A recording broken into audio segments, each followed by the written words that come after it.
Welcome to the Slop Farm. Enjoy the video. Sign up for a Gemini developer account using a dedicated work email, verify your phone number, and add a payment card to enable billing and avoid request interruptions. Immediately enable multi-factor authentication and securely record recovery codes offline. Do not store them in email. Create and use a dedicated administrative account for API key management rather than a shared mailbox so only authorized operators can create, rotate, or revoke keys and view billing and usage.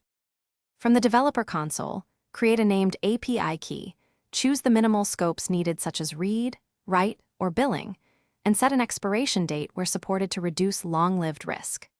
Restrict the key to specific IP addresses or a CIDR range to prevent unauthorized network use. After generating the key, copy it immediately and store it in an environment variable named Gemini API Key on your server or in a secrets manager. Do not paste keys into chat or commit them to code repositories. When integrating, send requests with header authorization. Bearer KEY and validate your environment variable by testing a simple curl request before deployment.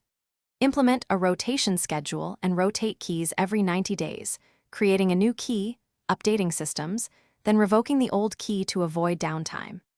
Enable usage monitoring and alerts for unusual request rates or sudden spending. Immediately revoke any key suspected of compromise, and follow incident procedures to replace credentials and review logs for unauthorized access. Thanks for watching. Consider subscribing if we helped you today.